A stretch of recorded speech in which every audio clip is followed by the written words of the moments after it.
De ser para muchos la primera potencia global a perderlo todo en apenas un siglo.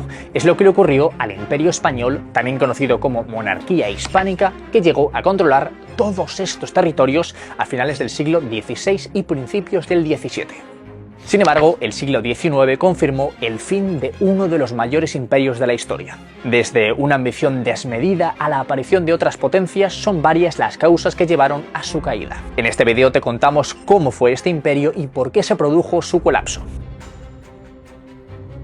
Antes de nada vamos a aclarar dos conceptos. El imperio del que hablamos abarcaba territorios en Europa, América, Asia, África y Oceanía que permanecieron bajo el control de la corona o monarquía reinante en España entre los siglos XVI y XIX. Pero ¿cómo llamamos a este imperio? Cuando uno emplea el término imperio español, parece que está dando por supuesto que existe una metrópoli España que construyó un imperio. Entonces, yo los términos alternativos que suelo emplear son o bien monarquía católica o bien monarquía hispánica, preferentemente monarquía católica. Preferentemente monarquía católica porque es el nombre con que oficialmente era conocido. Según muchos historiadores, el surgimiento de España como nación política no ocurre hasta la disgregación de la monarquía católica en el siglo XIX, al igual que lo hacen México, Argentina o Perú. Con esto aclarado, vamos a ver por zonas lo que llegó a ser aquel imperio. Comenzamos por América. El 12 de octubre de 1492, el explorador Cristóbal Colón llegó por primera vez al continente americano, culminando la expedición financiada por los reyes católicos Isabel de Castilla y Fernando de Aragón. Y desde entonces la monarquía hispánica expandió sus dominios por toda esta superficie de América, un territorio que fue estructurado en 4 virreinatos y en el que se implantó el catolicismo. Pero el proceso de colonización también diezmó a la población nativa, debido a las guerras de conquista en las que también se enfrentaron pueblos nativos rivales.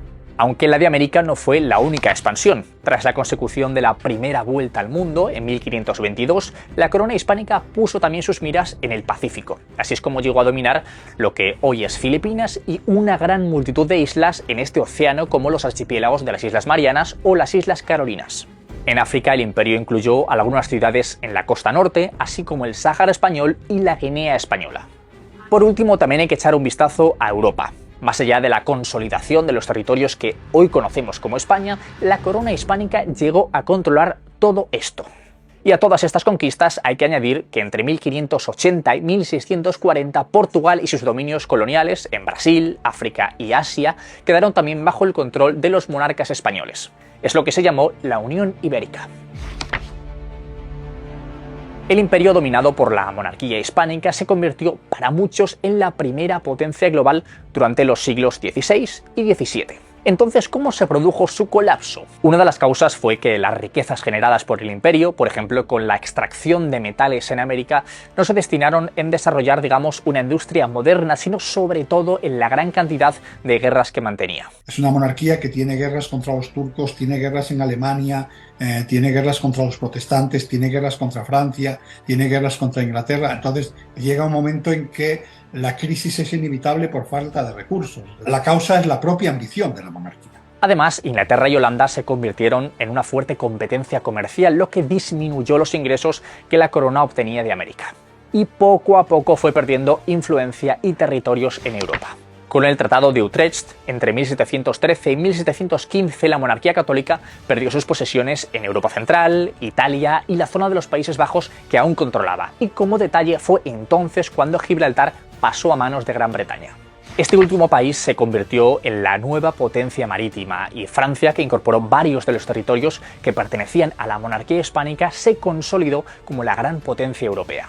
Pero lo que confirmó el fin de la llamada monarquía católica como gran potencia fue la invasión napoleónica a España entre 1808 y 1814. Las tropas francesas ocuparon el país y Napoleón nombró a su hermano José Bonaparte como nuevo rey de España en lugar de Fernando VII. Esta inestabilidad en España alentó el movimiento independentista en América, liderado por, entre otros, Simón Bolívar o José de San Martín. Aunque las tropas francesas fueron expulsadas de España y regresó la monarquía española, durante los siguientes años se fueron formando una a una multitud de repúblicas independientes en los territorios de América que durante 3 siglos fueron controlados por la monarquía hispánica. Así es como el imperio quedó reducido a algunos territorios en África, las islas de Cuba, Puerto Rico y Filipinas y lo que hoy es España. Porque fue entonces, durante las siguientes décadas del siglo XIX, cuando se formó ya la idea de España como nación política y el resto de territorios quedaron como colonias con un régimen y leyes especiales. Aunque en 1898 España recibió un duro golpe con el conocido como Desastre del 98. En aquel momento España estaba inmersa en la Guerra de Independencia cubana.